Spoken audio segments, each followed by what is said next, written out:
皆さんこんにちは，Coolです，歡迎大家翻到嚟我嘅 channel 啊！咁今日要同大家分享嘅咧就係日本移居嘅方法。咁啊，成日啲人話移民移居咁樣啦。咁啊，但係日本咧正確啲嚟講咧係冇呢一個移民嘅。究竟用移民定移居好咧？我就唔針對呢個位啦。總之咧就係去日本生活嘅方法啦。咁咧今日嘅影片咧就係黑貓自己個人嘅見解嚟嘅。咁可能咧唔同嘅人士咧會有唔同嘅睇法嘅。咁啊，但係今日黑貓即管分享下咧，我對於呢個日本移民嘅方法咧有啲咩嘅見解咧？咁如果有需要去日本嘅朋友咧，可以參考一下嘅。係第一個最簡單嘅方法咧，就係識翻個男朋友或者女朋友嘅，咁然後咧就可以同佢結婚啦，然之後你就可以申請呢個配偶簽證過去日本生活啦。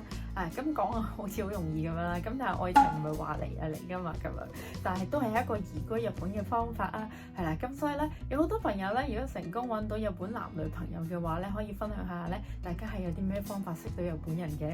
然後第二個方法咧就比較容易啲，係可以自己控制嘅，同埋冇乜年齡嘅限制嘅，只要咧你有錢就可以噶啦。咁你講緊嘅咧就係呢一個留學簽證啊。留學簽證咧就係無論你10幾歲又好啦，或者你40、50歲都好啦，你都可以咧用呢個留學簽證過去日本生活嘅。咁另外留學簽咧係可以去2個禮拜啦、1個月啦、3個月或者2年。如果你讀大學可能就幾年咁樣啦。咁嗰個時間咧冇話係幾多嘅。但係留學簽有個問題咧，就係你要有錢。咁咧，你先可以過去讀書，係啦。咁講緊留學簽嘅錢咧，就唔淨止你嘅學費啦，咁包括你居住啦，譬如你租屋要錢啦，嗰啲燈油火蠟要錢啦，上網費要錢啦。咁所以咧，呢個留學簽咧係比較適合啲咧有少少儲蓄嘅朋友咧就過去嘅。咁另外咧亦都係比較適合呢一個單身嘅人士嘅，或者係一個人過去。2個人過去都 OK 嘅，如果你2個都好有錢嘅話。咁但係咧，如果有家庭即係有小朋友嘅朋友咧，就未必適合用呢個留學簽過去啦。因為可能你俾咗一個學費，你淨係可以自己過去啫嘛咁樣。咁咧，但係留學簽咧相對上係比較容易嘅，因為咧你揾一啲日本嘅語言學校啦，咁基本上你就可以申請簽證過去，就睇下你想讀幾耐。咁然後再睇下你要幾多嘅使費，係啦。咁雖然咧留學簽咧，你過到去咧係可以打工嘅，咁但係1個禮拜咧係唔可以超過28個鐘嘅。咁亦都要大家衡量下啦。譬如你朝頭早返完學，即係好努力咁樣學日文之後咧，咁你夜晚係咪可以去打工咧？咁樣咁同埋第二樣要諗嘅咧，就係你過去究竟係讀咩學校咧？可能你如果完全唔識日文嘅，咁可能就當然係去讀語言學校啦。咁定係有啲嘢想讀，譬如你想讀音樂、音樂或者做聲優，咁你就去讀專門學校啦。或者你想做研究生咧，咁你可能就去研究院嗰度讀書啦。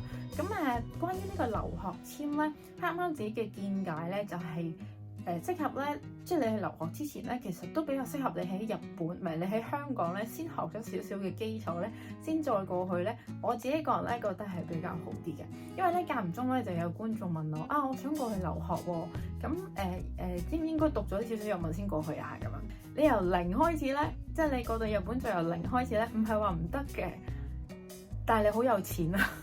係啊，你好有錢同埋好有嗰個嘅時間。咁黑貓自己個人嘅見解咧，就係你有少少嘅基礎啦，即係可能你去到 N5、N4 咁樣，你再過去讀 N3 以上咧，咁就會比較容易啲 pick up，即係你上堂都容易啲 get 到老師講咩啦。咁你又可以慳翻啲錢啦。如果唔係就不斷要留級再留級。咁當然啦，你話我係非常之勤力嘅，我一定要過到去嗰個日本語嘅環境咧，我先可以學習嘅。咁你亦都可以由零開始過去嘅。然後咧第三種咧就係呢個 working holiday 啊。咁 working holiday 咧嘅限制咧就比較多嘅。首先咧你要係18至30歲啦。咁所以咧如果係有翻啲年紀嘅朋友咧，就未必可以用到呢個 working holiday 過去啦。咁另外 working holiday 咧，亦都係需要有一定嘅積蓄咧，去證明俾佢睇咧，你係夠錢翻嚟香港嘅，同埋你係夠錢過去生活嘅。咁另外咧喺你申請嘅時候咧，你都需要寫一封信啦，去介紹翻自己，即係可能點解你要申請呢個 working holiday 啊咁樣。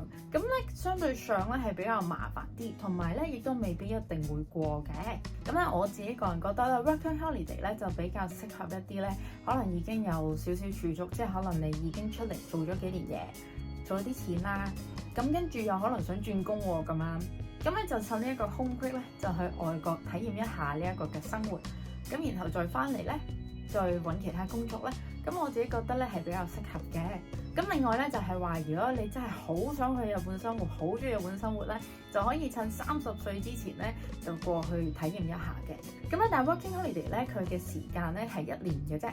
咁所以咧1年後咧你想點樣留喺日本嘅話咧，就係你必須要揾到工作啦，有間公司肯簽你啦，然之後幫你轉呢個嘅工作簽證嘅。咁就未必有咁容易啦。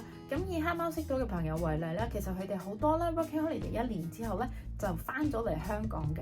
咁啊，首先有啲就係即係始終唔係太喜歡日本嗰個工作模式啦。咁有啲就係過咗去純粹 holiday 就冇 work 啦，咁就揾唔到公司肯幫佢簽證，咁所以都係要翻嚟嘅，係啦。咁但係你問我，如果30歲之前，即係你又喺香港做過下嘢，咁又未諗到將來做乜，咁我覺得呢個 Working Holiday 1年嘅經驗咧係唔錯嘅。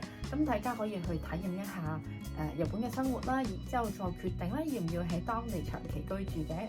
然後第四種咧就係無論你係留學簽啦，或者係 Working Holiday 之後咧，你都可以嘗試申請轉過去嘅咧，就係呢一個嘅工作簽證啦。又或者咧，你喺香港有好厲害嘅一啲專門嘅知識咧，即係你好叻個人，咁啊，然後有日本公司請你啦，咁咧你都可以用呢個工作簽證過去呢一個嘅日本嘅。咁但係咧，工作簽證嘅難度咧就會高好多啦，因為首先可能你嘅日文要有一定程度啦，或者係你嘅英文好叻啦咁樣。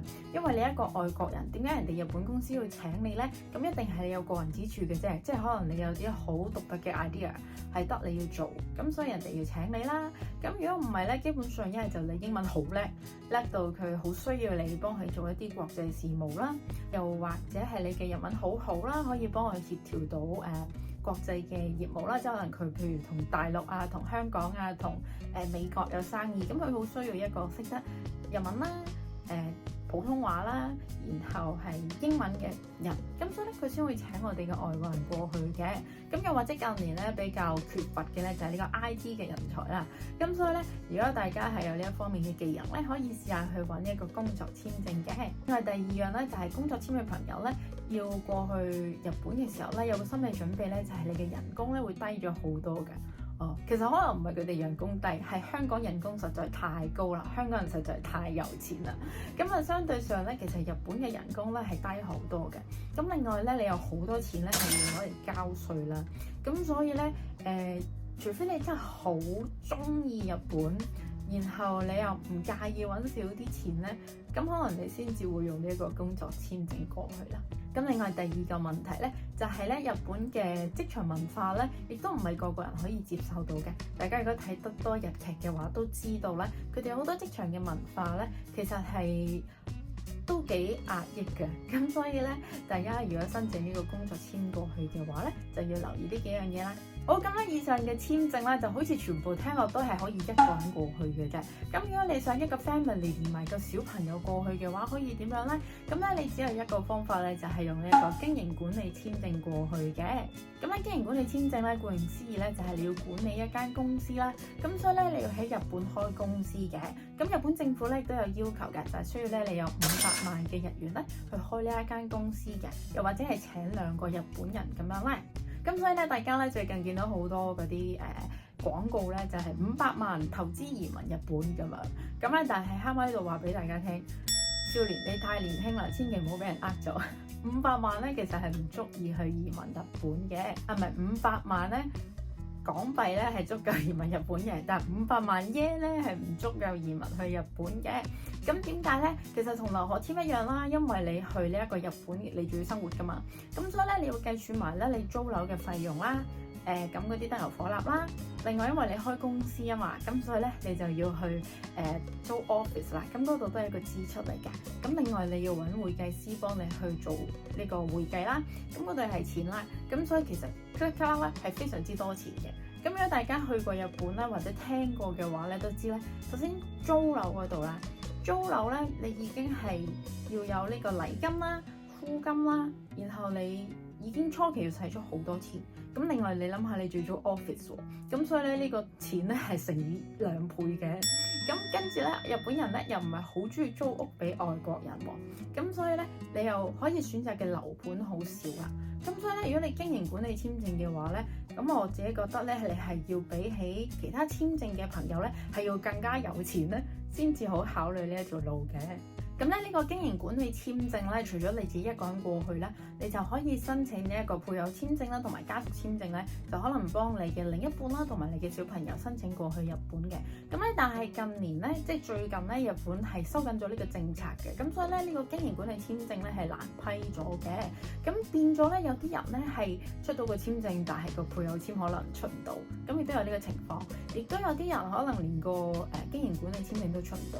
咁所以咧，大家就要諗清楚，究竟你要過去日本做啲咩生意啦，你嘅資金可唔可以 support 到你啦，咁先至再去申請嘅。咁咧，關於經營管理簽證嘅詳細咧，咁大家需要去揾翻呢一個嘅書士咧，或者揾翻香港一啲中介咧去傾咧，就會好啲嘅。因為咧，佢入邊嘅內容咧實在太多啦，同埋咧根據每個人嘅情況咧，亦都唔係好一樣嘅。咁呢度黑貓咧就俾唔到啲咩建議大家嘅。咁啊，所以有時啲觀眾咧會問我過去呢一個日本做生意做啲咩好啊咁樣。咁其實黑貓都俾唔到啲咩建議你，因為如果有好嘅 idea，咁我就做咗先啦，係咪先？咁我自己個人嘅睇法咧，就係如果你非常之有錢嘅話，同埋咧你係必須要一個 family 過去嘅話咧，咁你就可以用呢一個經營管理呢一個嘅方法嘅。咁經營管理咧，有啲朋友咧會直接自己揾書士啦，有啲就會揾中介啦。咁我自己覺得咧，兩個就各有各好啦。咁首先你如果揾書士嘅話，你自己要識日文啦，係啦。咁就算有啲華人嘅書士都好啦，咁佢都係講國語，係啦。俾你好彩揾到廣東話都好，但我自己就覺得會相對上會煩啲啦，即係可能你自己要 follow up 嘅多啲，咁呢個比較適合一啲有少少日文基礎嘅朋友仔可能會好啲，或者你自己唔怕煩嘅，係啦。咁又或者咧，如果你揾中介就方便啲啦，因為佢可以咩都幫你搞掂到。譬如可能你要租個樓住啊，租個 office 啊，咁可能佢都會有相關嘅公司咧可以介紹俾你。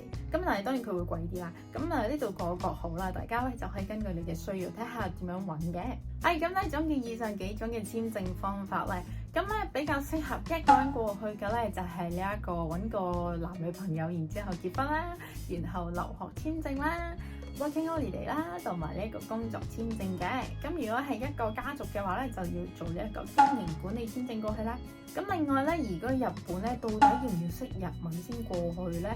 我自己就覺得咧，無論你係邊個簽證都好啦，你都要有少少嘅基礎咧，再過去會好啲嘅。咁你話譬如配偶簽嘅話就冇問題啦，因為你嘅另一半已經講日文啊嘛。咁有咩佢都可以幫你解決。咁至於留學簽嘅朋友咧，我相信你過嚟日本一段時間之後咧，你嘅日文都係會進步嘅。然後 Working holiday 嘅朋友咧，你就比較 free 啲，因為你可能可以 holiday，你可以 work 係啦。